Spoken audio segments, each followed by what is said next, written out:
Hello and welcome to this introduction on the concept of limits.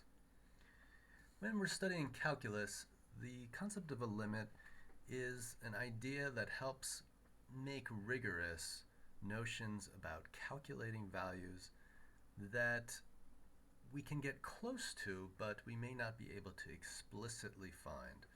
So, in order to make this clear, let's look at an example. Let's first consider this function here. F of x equals x squared minus 9 divided by x squared plus 5x plus 6.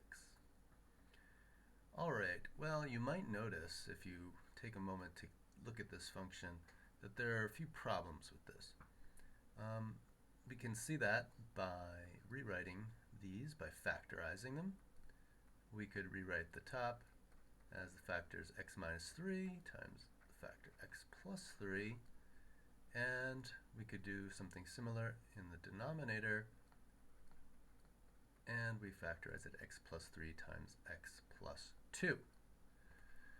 Well, some good things happen. We can cancel out these x plus 3's, and you may recall that this is the notion of a removable discontinuity. By removing this factor of x plus 3, essentially what happens is we're creating a hole in our function. Before I go too deeply into this, let's just quickly make a graph of what this function would look like. If you were to graph this in your calculator, it's a reciprocal type function, and it would look something like this. Okay. We're going to have a vertical asymptote here. We also have a horizontal asymptote. Now, this value, x plus 3, is occurring that we've factored out here, this removable discontinuity. If you were to put in the value of x equals negative 3 into your graph here, we've talked about this before, this would correspond with a hole in this function. Because the way that we originally defined this function was such that if you put in negative 3 for x, this denominator would become 0, right? So actually this value is not defined here. So this function, f of negative 3, actually does not exist, right? We're not allowed to put any value there. Likewise, we have a similar situation here with x equals negative 2. For x equals negative 2, this is also not defined right here. But this is a different type of discontinuity here. We have a vertical asymptote. So we're going to look at these two situations separately. Now we're going to use the concept of a limit to try to understand this a little bit more carefully about what's going on. So what we do is a limit essentially is the idea of approaching a value of interest by getting closer and closer in terms of the independent variable, in this case x, and then looking at what happens to the dependent variable, our function f of x. So we can begin by thinking of what are called one-sided limits. So a one-sided limit means we come at the function from one side in terms of our independent variable. So if we're coming from the left-hand side, this is a left-hand limit, and the notation we use is LIM, and then we're going to write the independent variable here, x approaches, and then some value that we're interested in. We're looking at negative 3, so let's put in negative 3 here. And because I'm coming at it from the left-hand side, I'm going to put a little minus sign up here, almost like an exponent. And the minus sign means from the left. Okay? And then I would write my function, x squared minus 9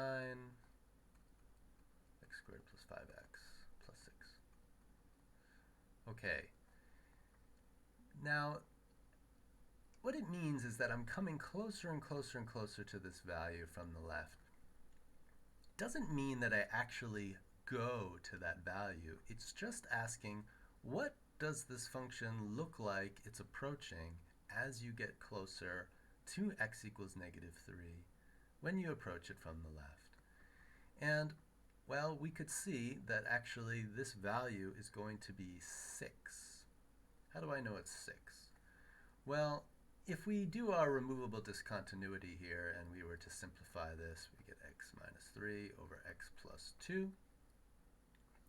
And if you were to put in the value of x equals -3, well, then you would get -6 over -1, and so you get the value of 6. Okay. All right. Now, even though f of -3 doesn't exist, its left-hand limit exists. Likewise, we could do a right-hand limit. So we do LIM, and we do x approaches -3, and now you might guess from the right means we're going to write a little plus sign here. Okay, and then we're going to write our function again. And what are we going to get this time when we evaluate the limit? Well, as you guessed it, we're going to get 6 again. That means we're coming now from this right-hand side. You might be a little worried about this vertical asymptote here, but we don't really think about crossing that so much as starting somewhere relatively close to x equals -3, arbitrarily close, and getting closer and closer and closer and closer. And we see that this function is what we would call smooth as we get near this point of interest. And so we're not worried about actually anything bad happening here. We're just getting closer and closer to the value which would evaluate as 6. Okay, so what this means is if you can do a left-hand limit and you can do a right-hand limit, this actually means that the limit, the proper limit, which we'll just write as LIM x approaches -3, and now we don't write the plus or minus, this is our proper limit of our original function. We could write it all out again. Just for simplicity, I'm going to write f of x now, actually equals 6. Okay, so this means we say that the limit exists. Okay, it does exist there. If you want to say, you can say the limit exists at x equals -3.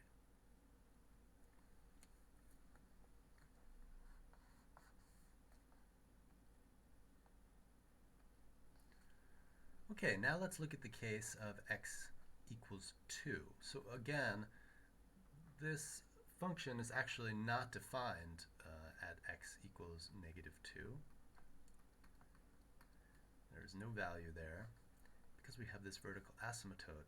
And again, we can attempt to evaluate the limit, and let's do it again from the left and from the right. So x approaches -2 from the left, that's how you would say that.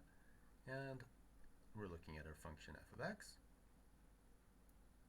Okay, what is actually happening here? Well, this function is blowing up, right? It's getting larger and larger and larger, and it's just going up to infinity. So actually what we would write, the formal way of writing that is infinity. You might even write positive infinity if you want to be precise. And then we would look at the limit when we approach from the right, and again, you're going to find that it's blowing up. However, this time it's getting infinitely negative. So we're actually approaching negative infinity is how we would say that. So now we have a problem because our left-hand and right-hand limits do not agree with each other. So actually, the limit, the proper limit, as x approaches -2 for f of x, does not exist okay, you might write d and e, does not exist. We cannot evaluate this limit. We can do the left-hand limit and we can do the right-hand limit, and we can technically say that these values are divergent. They're going to infinite values. But because they don't agree with each other, we say that the limit does not exist. This isn't always going to be the case where the limits are going off into infinity. We could think of maybe another situation where I have what's called a step function, and I might have a point here, and then I have a hole and a line going in this way. And you see, if I were to approach from the left, I would be getting one value here. As I approach, we might call this x equals a. But if I were to approach from the right, I would be getting some other value, right? So again, the limits would not agree with each other. Okay. In this case, the function might even be defined here. If you have this point associated with x equals a, we might even have an f equals a value. However, and that would be associated with the left-hand limit. Again, we approach from the right and we're going to have a different right-hand limit. So even though the function is defined for x equals a and it has a left-hand limit there, because the right-hand limit is different, again, actually the limit would not exist for x equals a. So just to review, the function does not have to be defined at a specific value of x for the limit to exist. All that we require is that we have a left-hand and right-hand limit and that they agree with each other. You can, however, of course, have the function be defined at some point, like, for example, x equals -1 on this function, and